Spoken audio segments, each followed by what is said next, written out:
Bismillahirrahmanirrahim. Assalamualaikum warahmatullahi wabarakatuh. Have you ever heard about fairy tales, or maybe you have read about one?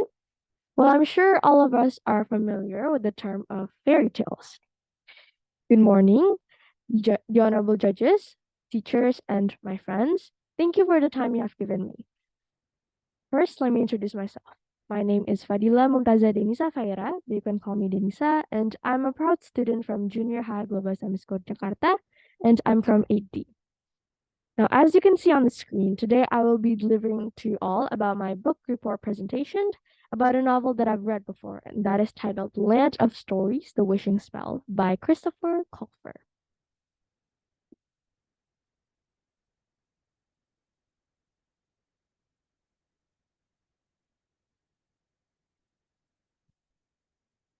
Table of contents. So first, there is introduction and literary elements, that is setting, characterization, theme, moral value, and conclusion. Introduction.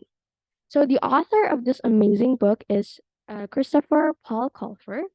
He's an author, a singer, and an actor.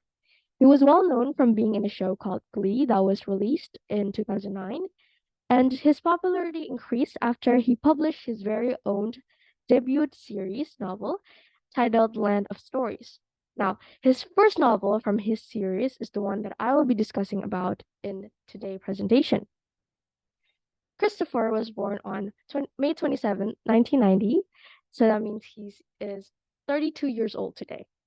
And one interesting fact about Chris himself was that he started writing when he was only 7 years old, and his first ever editor was his own grandmother. And so he would write fairy tales as a coping mechanism when he was younger. But then who knew? Who knew that those stories that he would write would one day be included in the New York Times bestseller list? And it's amazing as an author, an amazing achievement, of course, and it's a proud thing for Chris himself. But I'm not fully surprised that this novel got in the New York Times bestseller list because Christopher himself was known as a man with broad imagination. That's why this book came out beautifully written. Now, The Land of Stories, The Wishing Spell, was published on July 17, 2012, meaning that the first book from the series was out for 10 years now. Now, I would recommend this to anyone of age because I'm sure everyone would enjoy it, in my opinion. And not only that, it has a beautiful narrative, a beautiful plot twist, and every word is well written, but it also has some fantastic morals, and the illustration are just amazing. And I love the concept that Chris himself put all these various fairy tale characters into one book. And I'm sure if we read this book, we are all familiar with the characters like Cinderella, Snow White, or the Evil Queen, and the Big Bad Wolf Pack, and so many more characters. So this book was an absolute adventure to read. And for me, myself, I give it a 10 out of 10 because everything in this novel fits together flawlessly and the plot is just unpredictable. So I feel like everyone would enjoy it, everyone and on any age. Now, the synopsis of the story is it's about the twins, Alex and Connor Bailey, who grow up reading childhood storybooks. Well, one day, on a peculiar day, Alex and Connor found a way inside their childhood storybook titled Land of Stories. And then who knew that all of a sudden they weren't in their bedrooms anymore. They were on a new world, on a new land, and embarking a new adventure. And it's something that we'll never forget, especially that.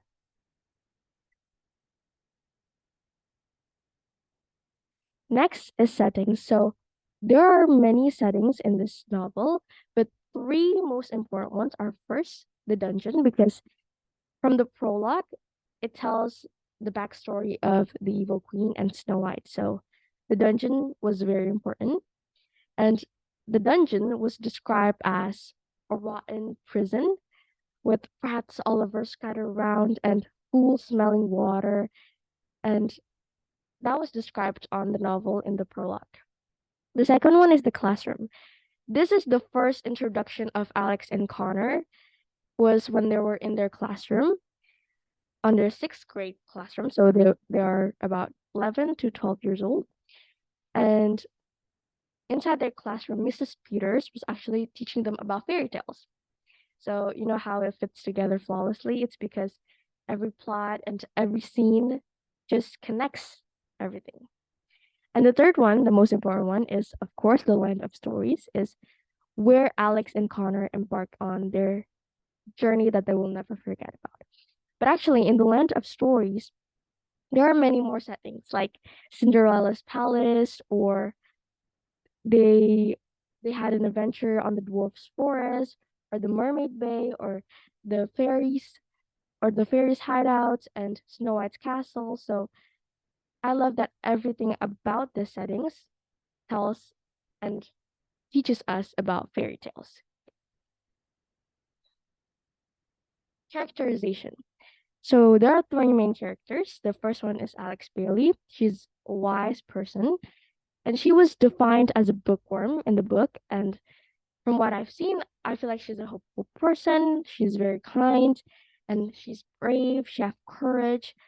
And one one one of the most realistic characterization that I found from Alex was that she's an overthinker. She doesn't see positive in every situation. She kind of always see the worst situations, and she overthinks about them. So I feel like that she's an overthinker. Next is Alex Bailey's twin brother, that is Connor Bailey, who is also the main protagonist in the story. Now, he's definitely the opposite of Alex Bailey. Even though by features and by looks they are similar, but from the inside, they are a truly different person. So Connor is a positive thinker. He always see the good in every situation. So that's what I like about him. He's brave too. He's have courage, and he's also a good listener because, well, Alex has only Connor that she can talk to. So Connor actually listened to Alex. And Connor is a talkative person. He's very noisy, he's loud, and he always crack up situation. That's why he's humorous. And that's what I love about Connor Bailey too. Now, the third one is the main antagonist in the story, which is the Evil Queen. Now, I know that all of us are familiar with the term Evil Queen from Snow White and the Seven Dwarfs, right? And so the Evil Queen in the story is cold-hearted, of course. She's also intimidating. She's cruel, and she's obsessive. She's obsessed with beauty and possessing beauty. And she's also very clever, actually. She's clever in making up her plans to chase Alex and Connor in their own very adventure. Now, they're not the only character, of course, in the book. There are also some familiar faces, familiar names that are mentioned in the book, like Red Riding Hood, or Jack the Beanstalk, or Goldilocks and the Three Bears, or Snow White, Cinderella, or Rapunzel. Many of them are actually mentioned on the book, so I love that. Now for the theme. So fantasy and adventure and are the main themes. However, this fictional novel contains much more than just that. It describes Alex and Connor's journey into a new world where they encounter their favorite fairy tale characters and learned valuable lessons about life. Adventure now is the main subject and concept of this novel, but it also tells about the importance of family, the importance of how to get through grief, because this tells the journey of Alex and Connor struggles, facing the struggles that they have to face after losing their father figure in their life. And for the adventure theme, it tells about the journey of Alex and Connor being stuck in a new world in the land of stories, and in the childhood book that they grew up reading about. Moral value. Now, the first one that I put here is there's a whole world out there just waiting for you to discover it. This is one of the quotes in the book, and this is one of the quotes that I love too, actually. It tells that we have to be curious. We have to be curious to find out what's more out there. If Alex and Connor weren't curious at all, I don't think they would ever discover there's a whole world out there waiting for them to discover it. They wouldn't know that they're from the land of stories. And I feel like this just um kind of put the whole concept of the novel. So I like that. And the second one is courage is one thing no one can take away from you. Alex and Connor's similar traits are first, brave. They both have courage. They both face the struggles of losing their father figure, having to experience grief, and being stuck in a whole new world where they don't even know if they have a home to go back to. But they were brave. They were brave enough to face all of them, and they have hope. So they survive, and then they found their own happily ever after. So I really like this quote. And the last one is, even in the worst situation, as long as you have patience and hope, everything will get better. This is also a quote from the book. The fairy godmother said it. And I really like this because it kind of reminds me of Cinderella's situation. Do you know that Cinderella was stuck her whole life being a servant for her stepmother, for her stepsister, but she had hope. She was patient enough to face all of them. And at the end, she became a queen. So, as long as you have patience and hope, everything can get better. And that's what one thing that I can take from this book. Now, the conclusion is, for me, The Land of Stories, The Wishing Spell is a remarkable novel with a very wide imagination. This book is flawlessly written, beautifully written, and wonderfully written, with each situation seem quite realistic. So when you read this book, it feels like you are actually there with Alex and Connor, facing the struggles, facing the journey, and being on this adventure that we both will never forget, you know? And it also has many moral values, like teaches us several lessons about life. Every fairy tale that is concluded in this book tells us one lesson. For example, the Big Bad Wolf Pack, it tells us about the bad negotiation. Or about Sleeping Beauty, it tells us that we have to prevent the unpreventable.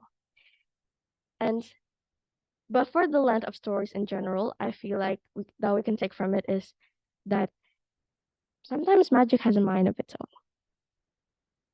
And for me, this is a story that I personally think everyone should read in any of age.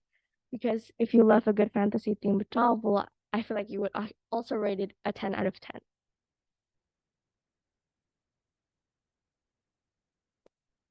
Now that's all from me. Thank you very much, everyone, for listening to my presentation. I hope I make it clear, and I'm sorry if there's any minor inconvenience. Wassalamualaikum warahmatullahi wabarakatuh.